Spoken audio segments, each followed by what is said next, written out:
자, 오늘 이제 부동산 금융론 관련한 주제 보겠습니다. 5문제 내외 출제가 되고요. 매년 역시 한 문제 정도가 지저분한 문제가 구성이 되게 됩니다. 그래서 자, 먼저 부동산 금융의 분류라는 주제를 가지고 보게 될 텐데, 단순 암기 영역이고요. 이제 지분금융, 부채금융, 매자닌금융이라고 하는 거, 요거 가지고 이제 비교하는 문제가 구성이 되죠. 그래서 이 지분금융이라고 하는 거, 조인트 벤처라는 개념이 있고요. 부동산 신디케이션, 그 다음에 위츠라고 해서 조신리 이렇게 외우시면 됩니다. 그래서 조신리 일단 기억을 하실게. 자, 조신리라고 해서 조인트 벤처 있고요. 신디케이션, 그 다음에 투자신탁 또는 이제 부동산 투자회사라고 해서 위츠라고 하는 것을 가리켜서 역시 지분금융이라는 용어를 쓸 테고요. 그 다음에 위츠랑 똑같은 개념이 펀드라고 하는 것이 있습니다. 펀드라고 해서, 펀드라고 하는 게 보통 우리가 이제 은행 같은 데 가면 가입 이렇게 알선 받는 경우 있을 텐데요. 펀드하고 리츠는 같은 거예요. 그래서 결국 내 돈 투자해서 일정한 지분권을 받게 되고요. 다만 운용 과정에서 펀드와 위치의 차이라고 하는 것은 부동산에 대해서 70% 초과해서 투자할 수 있는 것을 위치라고 부르게 될 것이고, 최대 70%까지만 부동산에 대해서 투자할 수 있는 것을 부동산 간접 투자 펀드라고 부르게 됩니다. 자, 증자라고 하는 것도 나와 있고요. 그 다음에 저당 대출 이체증권에서 이게 나중에 출제 포인트 되게 될 텐데 MPTS라고 불리는 것이 있습니다. 그래서 이 지분금융이라고 하는 것은 투자자에게 일정한 지분, 주식을 넘겨주게 되는 겁니다. 그래서 나중에 회사가 망하더라도 원금 보장을 하지 않는 형태를 가리켜서 지분금융이라고 부르게 될 것이고요. 거의 대부분의 시험 문제는 조신리 이거 가지고 구성을 하고요. 나중에 저당의 유동화 공부할 때 MPTS라고 하는 거, 요게 중요한 포인트가 되게 됩니다. 그래서 증자라든가 또는 펀드, 이건 이제 개념상 어렵지 않고요. 한두 번 구성이 되는데 거의 의미가 없고, 조신리라고 하는 것은 지분금융 이렇게 일단 전제를 삼고요. 그 다음에 부채금융, 돈을 이제 투자를 했을 때 원금 등을 상환하는 이런 구조, 다시 돈으로 갚아주는 구조를 가리켜서 부채금융이라 부르고요.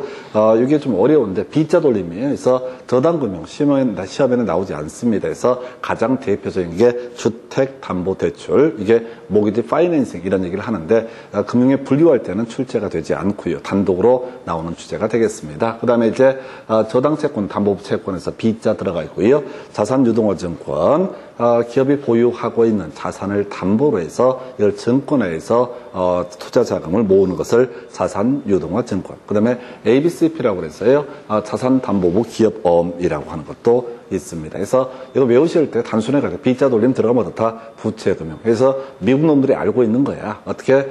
부채금융을 B하고요. 그 다음에 B하고 발음 비슷하잖아요. 그래서 B 돌림 들어가면 어떻다? 부채금융. 그래서 MBB라고 하는 것은 부채금융이 되게 될 것이고, MPTS는 B자 없으니까 바로 지분금융이 되게 된다. 나중에 MBB와 MPTS는 따로이 구분을 하게 됩니다. 그래서 일단 조신리 들어가면 어떻다? 지분금융 이렇게 갈 테고, B자 들어가면 어떻다? 부채금융 이렇게 무식하게 외우시면 돼. 그래서 없어 보이긴 하는데요. 이게 훨씬 더 외우기가 빨라요. 그래서 다시 조신리 들어가면 어떻다? 지분금융이라고 해서 원금 보장을 해주지 않는 것. 이에 비해서 B자 돌림을 가리켜서 부채금융이라고 일단 전제를 삼게 됩니다.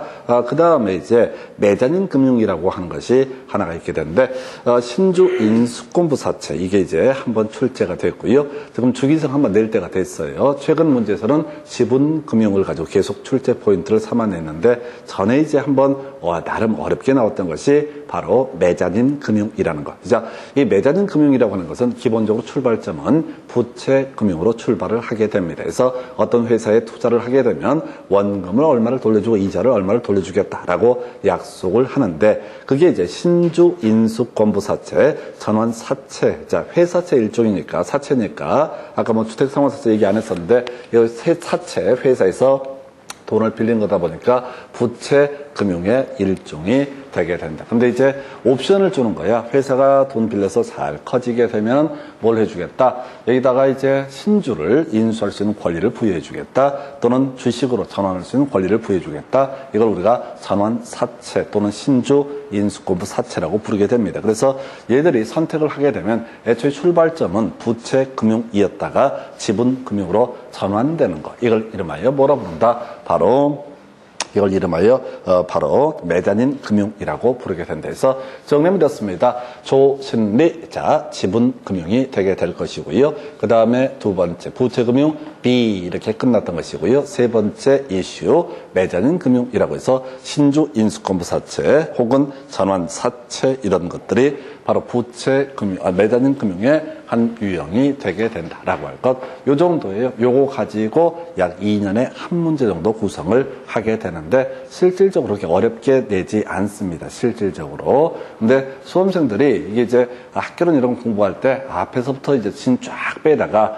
이 금융론까지 모두 거의 대부분이 항상 이제 학원 오픈하게 되면 열심히 한번 다녀봐야지라고 해서 뒤지게 앞에서 그런 거 있었잖아요. 자, 부동산의 개념이라고 해서 기술적 개념의 부동산, 그 다음에 물리적 개념, 경제적 개념의 부동산, 법제도적 관점의 부동산 이런 거 하면서 뒤지게 외우죠. 그래서 기술적 개념의 부동산이라고 하는 거 연공위험, 다시 기억 떠올리셔야 돼. 자연, 공간, 위치, 환경이라고 하는 거. 이게 뭐가 된다? 기술적 개념의 부동산. 그 다음에 이제 경제적 개념의 부동산이라고 하는 것은 듣고 버리실 거야. 자산, 자본, 생산 요소, 소비재. 둘 중에 하나만 외우시면 끝나는 거죠. 법제도적 개념의 부동산이라고 해서 토지에 종속된 정착물과 토지로부터 독립된 정착물 이런 것들을 비교하는데 뒤지게들 공부를 합니다. 자연이 뭐냐 뭐 이런 거 막 써갖고 읽고 병신들이죠. 그래서 공간이 뭐냐 막 또 설명을 해. 시험에는 그냥 기술적 개념의 부동산과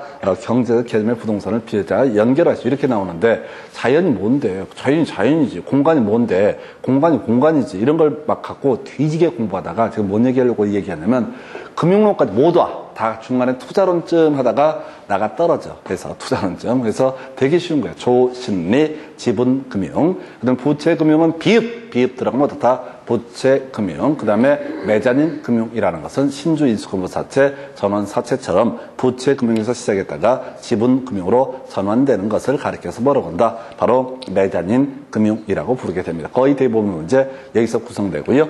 주택개발금융, 주택소비금융 이런 거 나오는데 거의 의미 없습니다. 개발금융은 주택개발업자한테 대출해 주는 것을 가리켜서 주택개발금융. 그 다음에 주택을 구입하고자 하는 사람에게 대출해 주는 걸 뭐라고 한다? 주택소비금융. 그래서 주택담보대출 같은 것이 주택소비금융의 전형이 되게 될 것이고요. 자, 그래서 뭐 이걸 건축대부 이런 표현을 쓰기도 하는데 거의 의미 없습니다. 자, 그 다음에 이제 두 번 나왔던 거, 7년 동안 두 번 나왔고 겁나 중요한 거 주택도시기금의 용도 해서 외울 때 참 이상하다. 이걸 뭐라고 그래? 기하다 해서 그런 거 있었잖아요.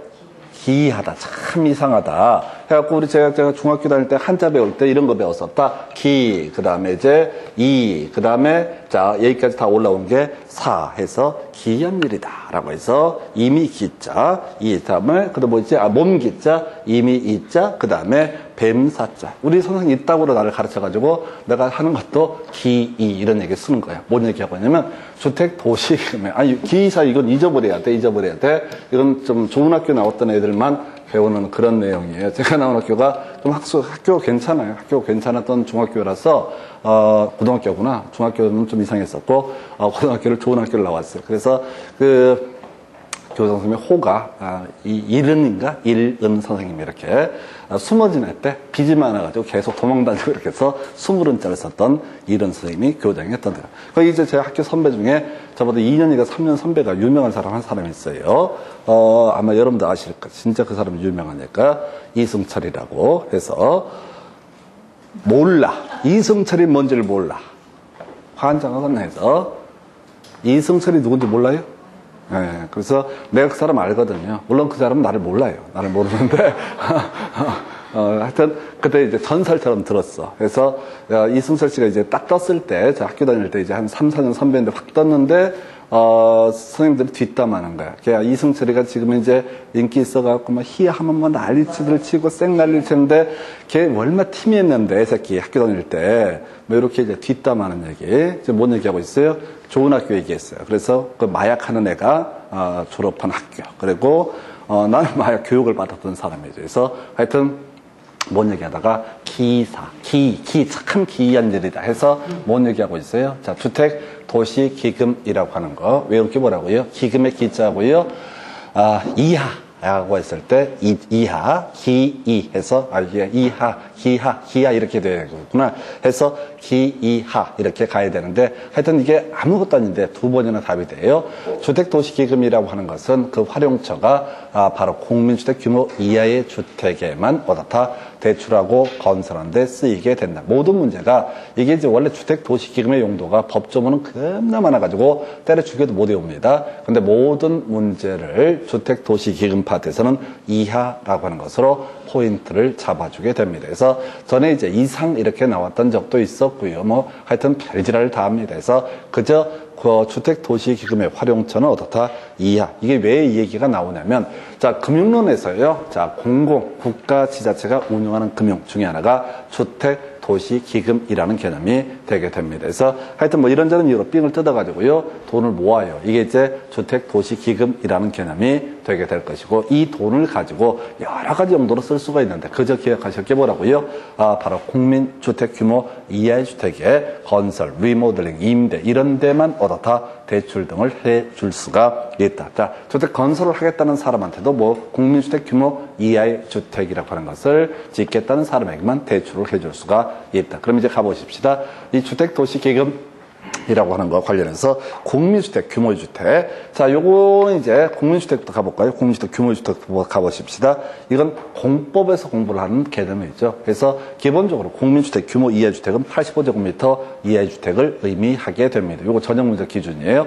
그런데 이슈가 되는 것이 바로 수도권이 아니고 도시적도 아닌 읍면지역에서는 100제곱미터까지를 뭐라고 한다? 국민주택 규모의 주택이라고 얘기를 하게 됩니다. 그래서 지금 주택도시기금의 대출 등등등 이거 뭐라고요? 바로 국민주택 규모 이하의 주택이라고 하는 거 이걸 가지고 모든 문제를 구성을 하게 됩니다. 자, 조신리, 지분금융, 비읍, 부채금융, 그다음에 신주, 인수권부, 사채 등을 매자닌 금융 여기까지 뭐 그래도 좀 공부하는 재미가 있는 것 같아.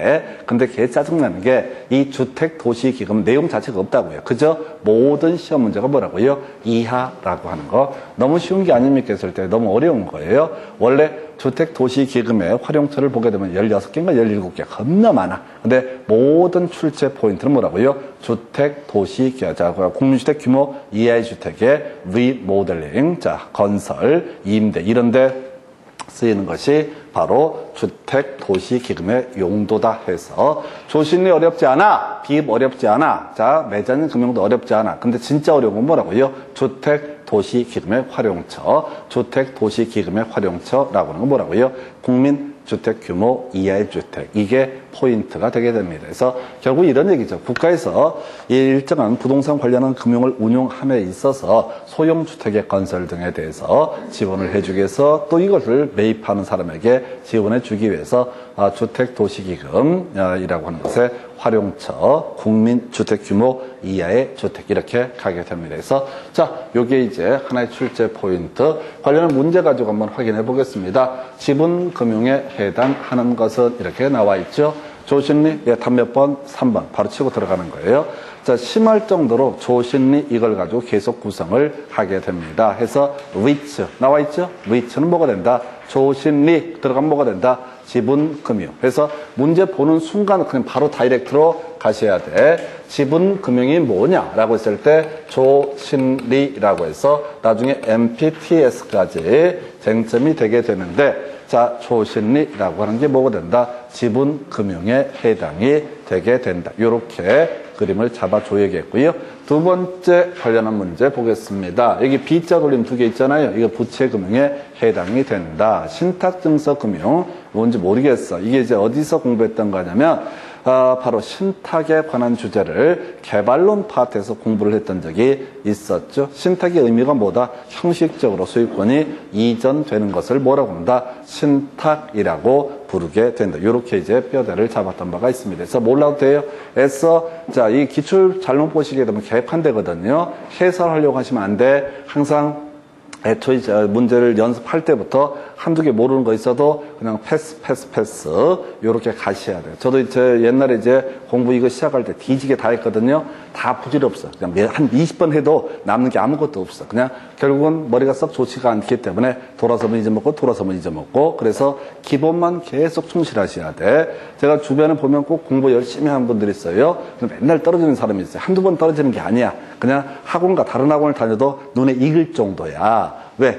아주 열심히 사니까. 근데 왜 떨어질까? 점수가 안 나와서. 그런 분들이 공부하는 방식이 뭐냐면 이걸 다 해설을 써요. 뭔가를 얘기하고 싶은 거지. 밤에 가서 새벽 3시에 과외할 거 아니면 하시지 마시고 조심리 뭐가 된다? 지분금융. 그다음 욕심 부리면 B 안 들어가 있는 MPTS라는 것도 뭐가 된다? 지분금융. 그 정도 문제. 그다음 이슈 살펴보시게 될 것이 자 부동산 개발 사업의 지원 방안 중에서 메자닌 금융의 유형으로 오른 것에서 바로 신주 인수권부 사채라고 해서 자산유동화적으로는 소위 이제 ABS라고 해서 이 아이는 B자 들어가 있으니까 부채금융 몰라도 되고요. 조신리 했을 때 조인트벤처 신디케이션 나와 있죠. 이건 뭐가 된다? 지분금융이 되게 된다. 주택상환사채, 회사채, 사채 일종 앞으로 주택법에서 공부를 하게 되는 개념인데 주택으로 돌려주겠다. 돈 좀 빌려다오라는 개념을 주택상환사채. 그래서 얘 부채금융이고 얘 부채금융이고 얘는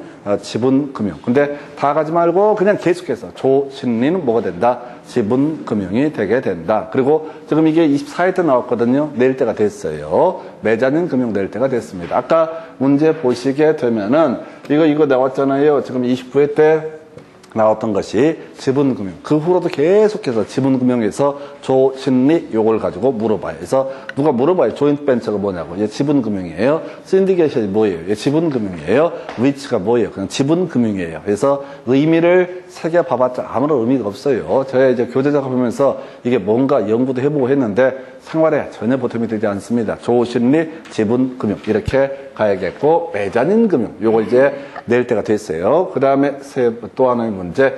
자, 부동산 시장 및 부동산 금융 등에 관한 설명, 틀린 것을 고르시오라고 해서 시장론하고 금융을 엮어서 구성했던 사례가 되겠습니다.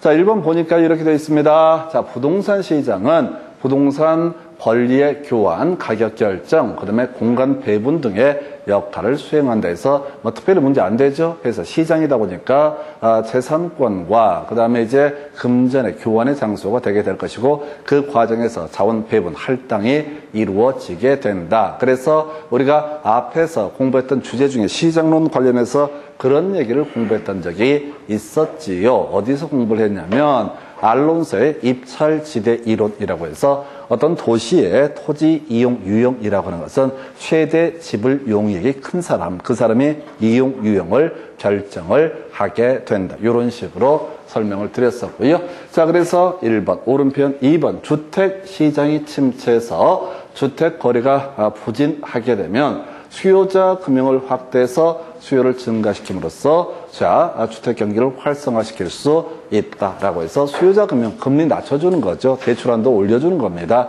그렇게 되면 어떻다? 수요가 증가해서 경기가 활성화될 수가 있다 해서 용어의 정의 다시 기억하겠습니다. 수요량의 변화라고 하는 것과 수요의 변화라는 개념이 있었죠. 그 재화의 가격에 따라서 구입하고자 하는 최대 수량의 변화를 수요량의 변화, 그 재화의 가격 외 요인에 따라서 구입하고자 하는 최대 수량의 변화를 수요의 변화라고 이렇게 부르게 됩니다. 그래서 자, 수요의 변화 오른편 되겠고요. 3번 다른 대출 조건이 동일할 경우 통상적으로 고정금리, 자, 고정금리라고 하는 것은 변동금리보다 높다라고 되어 있죠. 뒤에서 이제 공부할 주제인데, 자, 이자율이라고 하는 거, 고정금리와 변동금리로 대별을 해볼 수가 있겠다. 그래서 고정금리라고 하는 것은 소위 앞으로 발생할 이자율 위험이라고 하는 것을 대출자가 지금 이제 부담하게 되는 것을 가리켜서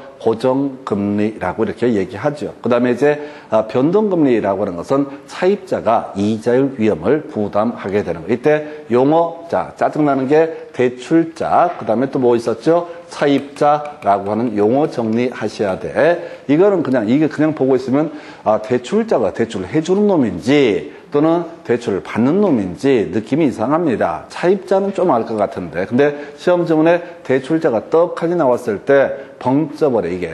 그러면 이제 멘붕이거든요. 요건 저는 이렇게 외웠어요. 임대차라는 명제 있잖아요.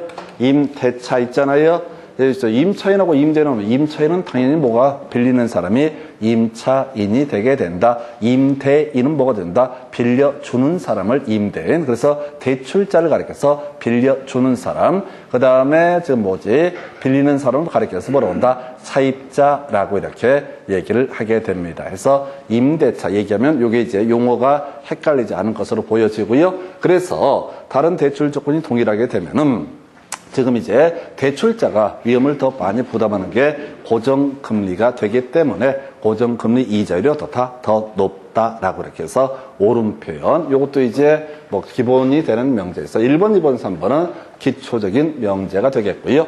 자, 그 다음에 주택저당대출의 기준인 담보인증비율하고 차주 상환 능력이 변경되면 수요가 변화될 수 있다. 해서 LTV는 자, 부동산의 가격을 기준으로 책정하는 대출 한도를 얘기할 테고 DTI라고 하는 것은 연소득을 기준으로 해서 대출 한도를 따지는 것이다. 그래서 LTV나 DTI 기준점을 낮추게 되면은 한도를 높여주게 되면은 그때는 대출 가능액이 늘어나게 된다. 이런 식의 논리 구조. 그래서 1번, 2번, 3번, 4번은 그런 대로 뭐 이제 쭉 나왔던 내용들이고요. 답은 이제 5번이 되는 거예요.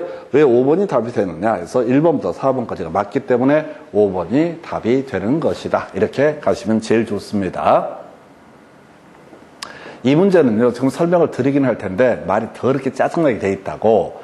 이게 이제 학교로 문제의 특징 중에 하나가 간간히 이런 게 있어요. 1번부터 4번 문제 하여튼 4개 지문은 무난하게 출제해주고 그 다음에 한 개쯤을 겁나 말을 꼬아가지고 뭐가 틀렸는지 감을 못 잡게 구성하는 식의 출제 기술이 있다고요. 그래서 이게 이제 결국은 뭐냐면 어려운 걸 잘 알아서 문제를 푸는 게 아니라 기초가 되는 개념, 기본이 되는 개념을 숙달되게 되면 1번, 2번, 3번, 4번 정확하잖아요. 그러면 이때는 5번 찍으면 되는 거예요. 그래서 이제 문장을 설명을 드리긴 할 텐데 이런 설명을 드려봤자 거의 의미가 없어요. 왜? 이 문제가 다시는 유사한 문제가 안 나오거든. 매번 시험 문제를 구성할 때 이 나쁜 놈의 새끼들이 그냥 이상한 지문 하나 툭 던져놓는다고. 그래서 심지어 답을 뽑는 경우도 있는데 이걸 하나하나 분석해서 외워봐봤자 이 유사한 문제가 25회 때 이후 한 번도 출제가 안 됐기 때문에 분석한 효력 자체가 전혀 없어요. 그래서 실질적인 의미에서는 나머지 1번, 2번, 3번, 4번이 무난하게 나왔으니까 5번 틀렸다 해서 이렇게 찍는 거지 이걸 정확하게 분석한다는 의미는 없습니다. 개념 보면 이런 식이야.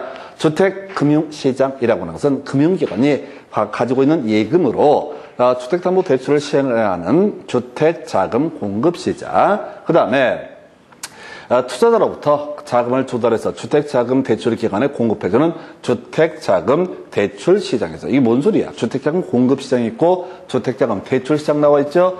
대출은 개인이 받는 거죠? 우리가 주택담보대출이라는 표현을 쓰잖아요. 개인이 자기 주택을 담보로 대출을 받는 거라고. 그래서 이 용어가 바뀌었다 이거야. 개인한테 대출해서 주택담보대출을 실행하는 걸 뭐라고 한다? 주택자금대출시장이라고 부르게 될 것이고, 그 다음에 건설업 하시는 분한테 대출을 해주는 걸 뭐라 한다? 주택자금공급시장이다. 여기 용어 두 개가 바뀌어서 틀렸다 이런 얘기예요. 근데 솔직히 안 보여요. 그래서 어떻게 한다고요? 5번 꾹 찍고 그냥 기도하는 마음으로 맞겠지 이렇게 가시는 게 합리적이다. 그래서 지금 드리는 말씀의 취지는 기초가 되는 개념을 1번부터 4번까지는 계속 반복 드릴 얘기이고요. 대충 해볼 것 같은 불길한 예감이 듭니다. 근데 사람 마음이 5번을 정확히 하고 싶어. 그래서 교재에다 표시를 해놔. 그럼 나중에 그런 생각이 들어. 이게 뭔 소린가 싶어가지고 의미 없어요. 그래서 이건 1번부터 4번까지의 내용을 소화하는 게 능사다라고 할까요? 지금부터 비우고 가셔야 됩니다. 이 기출문제 정확히 해석한다고 해서 답되는 거 아니고요.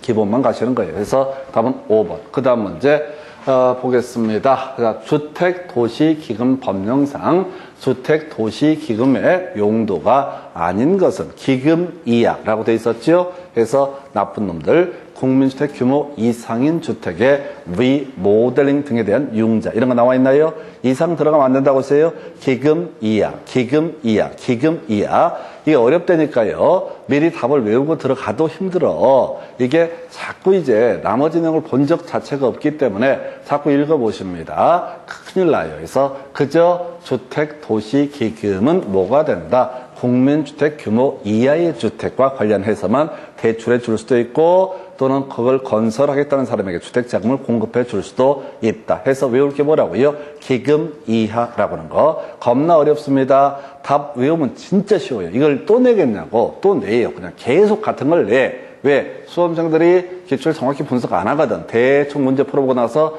맞는 것 같네 해서 착각을 하신다고 기금 이하, 기금 이하 이렇게 나왔었고요. 이게 지금 28회 때 나왔던 문제 패턴이고 그 전에 나왔던 문제를 보시게 되면은 지금 어딨지? 뒤에 이제 문제 하나 보시게 될 텐데 그때 가서 설명을 드리겠고요.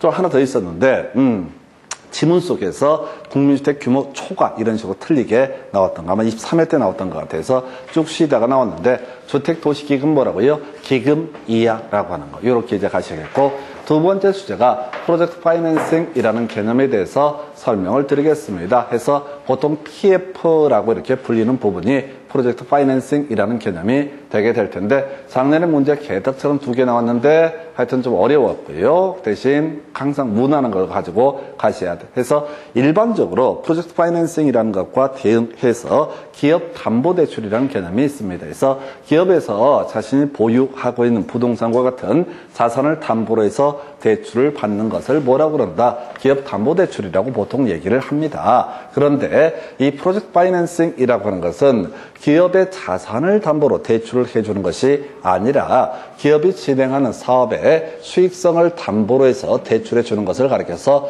프로젝트 파이낸싱이라고 부르게 됩니다. 그래서 프로젝트 자체를 담보로 해서 대출해 주는 거. 그래서 이게 이제 어떤 경우냐면 항상 제가 그 예를 드는 것 중에 아랍에미리트의 최근에 원전 건설 사업 이런 게 사회적으로 이슈가 됐었습니다. 자, 근데 이제 그런 원전 건설 사업, 이제 수익들을 보면 몇십 조 이 단위로 이렇게 가게 되는데 몇십 조가 되게 되면 투자하는 금액도 거의 거기에 준해서 그런 비슷한 금액이 들어가야 될 겁니다. 그런데 포스코 건설에서 한전에서 혹시 잘못 들어가서 사고 나게 된다. 그럼 몇 조, 몇십 조 날려버리면 회사 자체가 거덜나게 됩니다. 그래서 삼성물산 같은 S라는 회사가 있고요. 그 다음에 포스코 같은 P라는 회사가 있다고 하십시다. 그 다음에 C는 뭐가 있어? 하여튼 고려건설에서 하여튼 C라는 회사가 있다고 하십시다. 해서 얘들이 개별적으로 자신의 자산을 담보로 해서 대출을 받아가지고 원전을 건설하는 것이 아니라 SPC라고 하는 독립적인 회사를 하나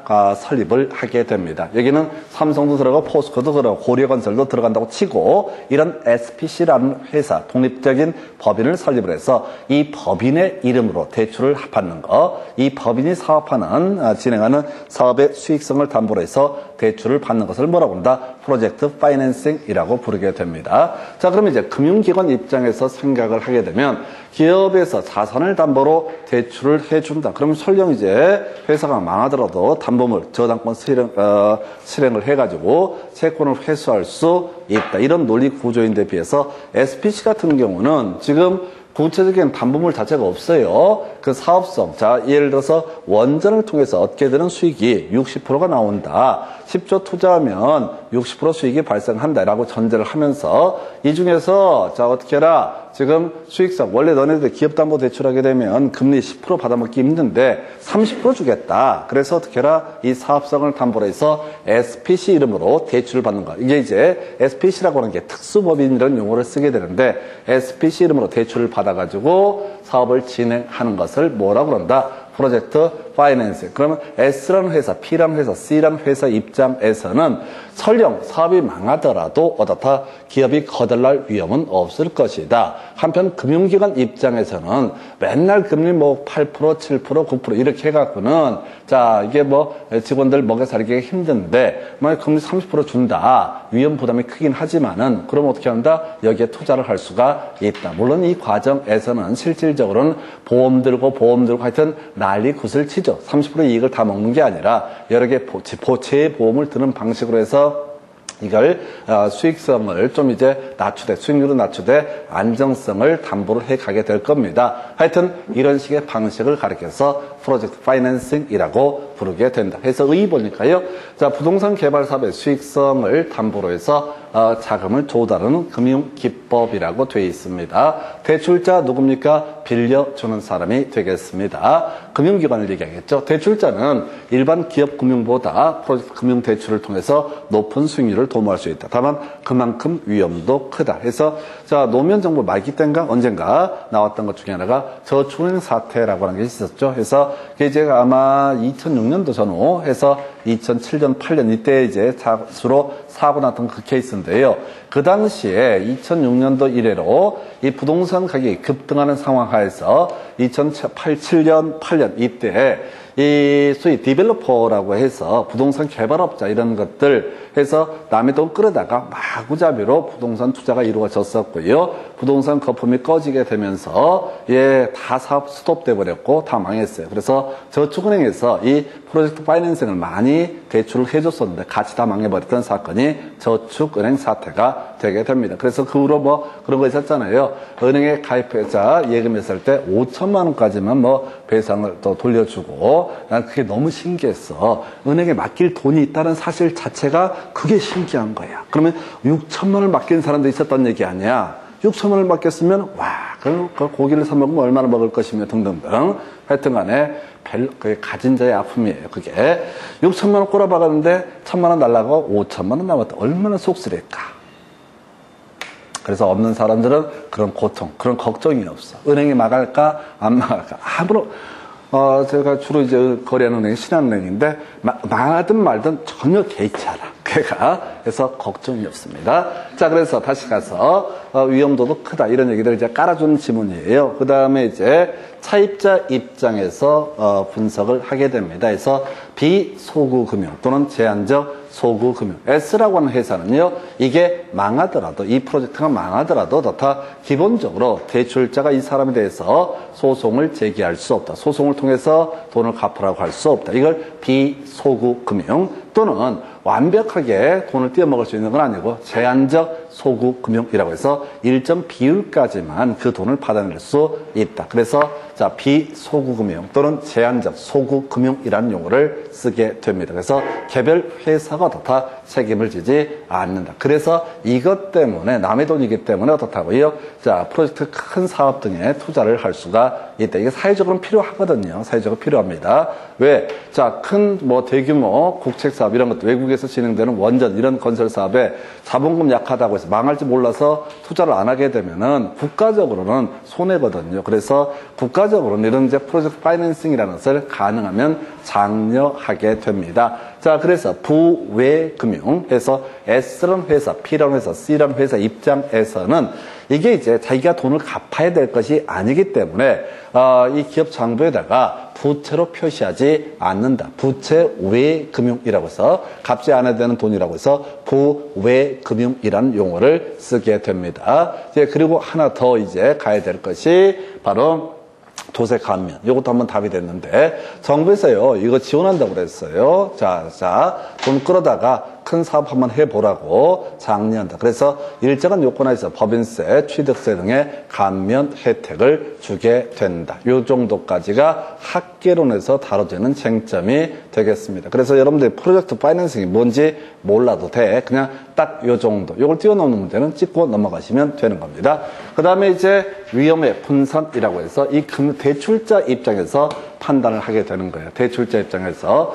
얘들이 주인 없는 돈이라고 해서 집 멋대로 쓰고 대충 굴리다가 날려버릴 수가 있겠다. 그래서 통제할 필요가 있다. 그 중에서 가장 중요 쟁점이 되는 게 위탁관리계좌, 에스크로 어카운트라고 하는 것을 개설을 하게 된다. 그래서 위탁관리계좌를 개설을 하게 된다. 이게 이제 뭐냐면은 우리가 기업담보대출, 일반 기업금융이라는 것은 대출을 받게 되면 그 돈을 어디다 쓰든 간에 그 기업이 알아서 판단할 문제이고요. 나중에 돈 갚을 때 되면 갚기만 하면 되는 그런 문제다라고 할 것. 그런데 이 지금 프로젝트 파이낸싱이라고 하는 것은 의미가 이게 뭐죠? 금융기관에서 까딱하면 전 재산 다 날릴 수가 있으니까 이게 진짜 어디에 쓰는지를 통제를 하는 겁니다. 그래서 예를 들어서 건설비 이런 데는 투자를 먼저 지출을 해도 좋다. 그런데 뒤에서 뭐 지문 중에 하나 나오기는 하지만은 개발 이익의 선지급 이런 것들은 안 된다. S라는 회사, P라는 회사, C라는 회사한테 사업이 다 성공했다고 치고 미리 이익을 지급하거나 이런 것은 당연히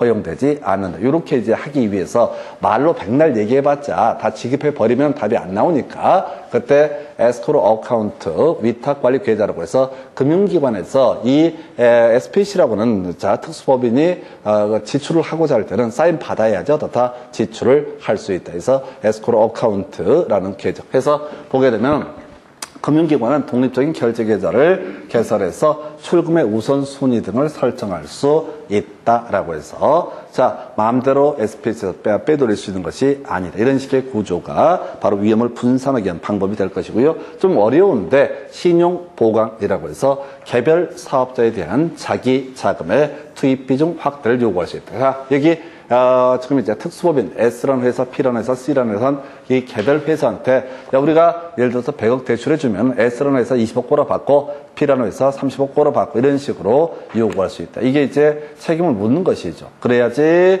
마구잡이로 이제 사업 완치죠. 그 다음에 이제 시행 업무에 대한 별도 법인화 요구라고 해서 이게요. 이게 아파트 개발 사업 보게 되면 그런 식이죠. 보통 이제 LG건설에서 자이라는 아파트가 있게 됩니다. 그럼 사실은 그건 어떤 구조냐면 건설은 LG에서 하거나 LG의 하청 회사에서 건설을 하게 되는 거예요. 그래서 건설사가 LG다 이런 얘기가 되겠고요. 그걸 사업을 총괄하는 것을 바로 시행사라고 이렇게 얘기를 하게 됩니다. 그래서 이게 이제 어떤 얘기냐면은 자 여러 개로 분산을 시키는 거야. 만약에 SPC라는 한 놈한테 다 맡겨놓게 되면은 어떻게 한다? 지들이 다 서류 조작해서 해먹을 수가 있으니 시행 업무는 다른 법인한테 맡기도록 한다. 이런 식의 논리 구조. 아파트 하나 지어 올린다고 그랬을 때 건설사 따로 두고 시행 업무 따로 두고 이런 식으로 권한을 배분을 시키겠다. 이런 게 바로 위험을 분산하기 위한 방법 중에 하나가 된다. 그 다음에 이제 건설사 얘기 나와야 되죠. 시공사, 건설사.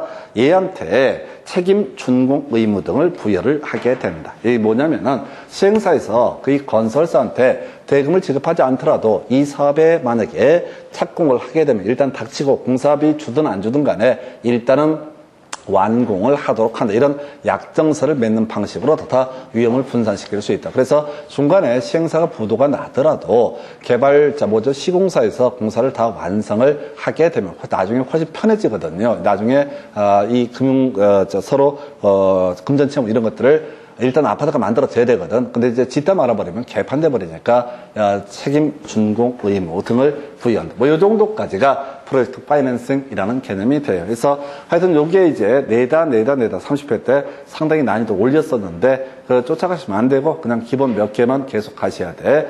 계속 마음속에서 100%를 채운다는 생각은 아예 하지 않는 게 만수무강에 좋습니다. 왜? 아무래도 안 차니까. 지금 단군이 나라 만들고 나서 단 한 번도 나오지 않은 문제들이 1년에 한 20% 정도 구성이 되게 됩니다. 그거 어떻게 해야 돼요? 찍으시면 됩니다. 노력 열심히 해갖고 뭘 준비를 하겠다.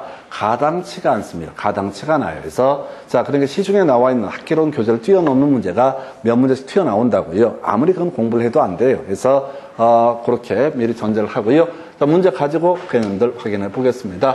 PF 방식에 따른 부동산 개발 사업 시 금융기관이 위험을 줄이기 위해서 취할 수 있는 조치가 아닌 것은 해서 위탁관리 계좌의 운영, 시공사에 대한 책임 준공 의무를 부담을 시킨다. 시공사에 대해서 신용 보강을 요구한다. 그 다음에 시행사, 시공사에 대해서 니들도 자본 좀 내라 라는 추가 출자를 요구할 수 있다. 이런 식으로 같이 엮어 들어가는 거죠. 이에 비해서 시행사의 개발이익의 선지급 이런 것들은 당연히 말이 안 되는 거죠. 그래서 요건 이제 프로젝트 파이낸싱이라는 기본 개념만 알게 되면 대충 찍어낼 수가 있는 것이고요. 이 단어 문장 하나하나의 의미를 새기는 것은 쉽지가 않습니다. 시행사, 시공사 이런 용어들 아까 설명드렸었는데 돌아서면 잊어먹어요. 그 다음 문제 검토해 볼까요?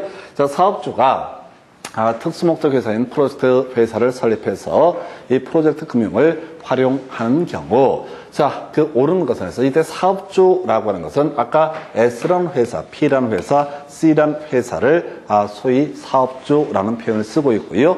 프로젝트 금융에 있어서는 대출을 받는 차입자가 뭐가 된다? SPC라는 특수 법인이 되게 된다. 용어 하나, 사업주라고 하는 것은 이 프로젝트 파이낸싱, 대출을 받고자 하는 특수법인의 구성원을 가리켜서 뭐라고 한다? 사업주, 또 스폰서라는 용어를 쓰게 됩니다. 용어에 관한 부분이고요. 자, 해서 1번 프로젝트 금융의 상환제도는 사업주의 모든 자산을 기반으로 한다. 틀렸죠? 자신의 개별적인 S라는 회사, P라는 회사, C라는 회사의 모든 자산을 기반으로 대출받는 것이 아니라 이 프로젝트 자체의 수익성을 담보로 해서 다 대출을 받는 것이다. 1번 틀렸고요.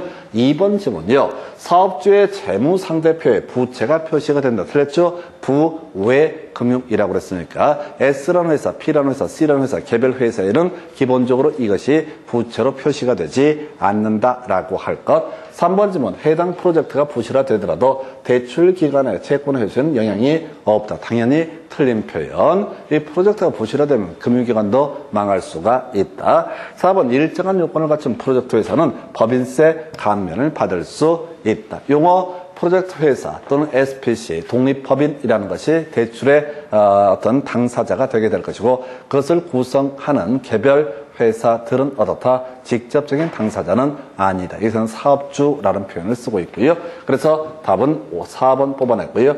이 프로젝트 금융 자금 사업의 자금은 차주, 빌린 사람이 임의로 관리한다. 틀렸죠? 아까 위탁관리 계좌라고 해서 금융기관에서 이걸 통제할 수 있다. 그래서 이 문제에서는 지금 사업주라는 용어가 새롭게 등장했는데 SPC, 독립법인, 특수법인이라고 하는 것을 구성하는 개별 회사를 가리켜서 뭐라고 한다? 사업주라는 용어를 이 문제에서 쓰고 있습니다. 그래서 이 문제 답은요, 4번. 그래서 이 프로젝트 금융이라고 하는 것은 국가적인 차원에서 봤을 때는 가능하면 어떻다? 이렇게 잘 할 수 있게 해줘야 돼. 그래서 취득세 감면될 수 있고 우리가 개인에 있어서 소득세라고 하는 것에 대해서 법인에 있어서는 뭐가 된다? 법인세라는 개념이 되게 되죠. 그래서 소득세, 법인세 이런 것들 감면 혜택이 있다라고 해서 요걸 가지고 답을 구성을 했습니다. 그 다음 문제 가서 보겠습니다. 이 프로젝트 금융 등에 관한 설명 틀린 것은 해서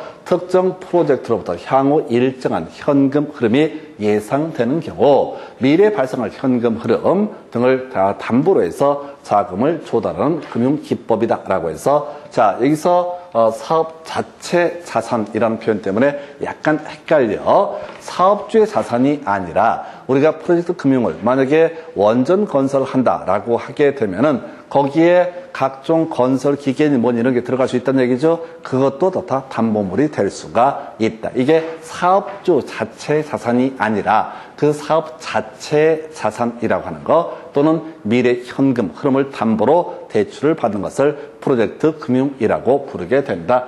2번 일반적으로 기업 대출보다 금리 등이 높아서 사업이 성공할 경우 해당 금융기관은 높은 수익률을 올릴 수 있다. 특별히 문제 안 되겠고요. 3번 프로젝트 금융의 자금은 건설회사 또는 시공회사가 자체 계좌를 통해서 직접 관리한다. 틀렸죠? 아까 escrow account라고 해서 위탁 관리 계좌를 통해서 금융기관에서 통제를 하게 된다. 뭐 간단한 문제였습니다. 그래서 아까 가장 큰 주제의 프로젝트 금융 관련해서 이슈가 되는 건 위험의 분산이라고 하는 것이 금융기관 입장에서 필요할 것이고 위험의 분산 방법 중에 가장 대표적인 것이 위탁 관리 계좌의 개설이라고 하는 거 해서 3번을 틀리게 뽑아냈었고요. 4번 프로젝트 금융이 부실화될 때 금융기관 부실로 이어질 수 있고 이런 프로젝트 금융이라고 하는 것은 금융기관 입장에서 비소구 또는 제한적 소구 금융으로서의 특징을 갖게 된다. 금융기관 입장에서는 이게 수익성을 담보로 대출했는데 망가게 되면 어떻다? 아예 돈을 받을 수가 없는 경우도 있다. 이걸 비소구 금융 또는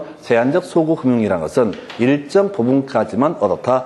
돈을 회수할 수 있다라고 할까. 그래서 이렇게 해서 답은 3번 좀 쉽게 뽑아냈고요. 자, 그 다음 주제 볼까요? 부동산 금융 및 투자에 관한 설명으로 틀린 것은 해서 자, 프로젝트의 채무 불이행 위험이 높아질수록 대출 기관이 요구하는 금리는 높아지게 된다. 자, 처음 나온 질문이고 처음 나온 문제가 되겠습니다. 가보십시다. 어떤 프로젝트에 있어서 위험도가 높으면 어떻다? 금융기관은 더 높은 금리를 요구하게 될 것이다. 뭐 이 얘기죠. 어려운 일이 아니죠. 그래서 위험도가 높다. 성공할 가능성이 뭐 30%다. 그럼 더 많은 금리를 요구하게 될 것이다. 위험도가 낮다. 그러면 상대적으로 낮은 금리를 요구하게 될 것이다. 그래서 1번은 뭐 알 수가 있겠고요. 자, 그 다음에 4번 질문 가볼까요? 이 프로젝트는 자본시장 내 다른 투자 수단들과 경쟁함으로 동일 위험 수단의 투자 수익률에 수렴하는 경향이 있다 해서 이것도 오름표요. 근데 이 문제는 사실 의미가 없어요. 답은요, 일단 1번만 배제하고 찍으시면 되는 거야. 그래서 자본 환원율 이런 얘기까지 나왔는데 거의 의미가 없고요. 이 문제 답은 일단 3번 분양형 개발 사업의 핵심 상환지원. 자, 이 프로젝트라고 하는 게 분양을 목적으로 하는 사업이다라고 하게 되면은 나중에 분양에서 발생하는 어떻다 이익으로 어떻다 상환을 하는 것이지 임대료 관리비를 가지고 상환하는 것은 아니다. 이런 식의 얘기인데 이 문제는 의미 없어요. 너무 어렵기 때문에. 그래서 자, 쫓아가시면 안 돼. 자, 제가 계속 드리는 말씀이 기출 보다 보면 엽기적인 문제 막 구성을 하게 됩니다. 쫓아가시게 되면 가랭이 찢어집니다. 큰일 납니다. 그래서 비우고 가실 것. 그래서 기출이라고 해서 그걸 다 소화하거나 이럴 것도 아니고요. 지금 제가 제안드리는 방법은 딱 한 가지예요. 확률 2번, 3번, 4번 계속 지겹게 나오는 것들 실수 줄이고 그거 맞추자. 그렇게 가셔야 돼. 이걸 양을 늘리기 시작하면요.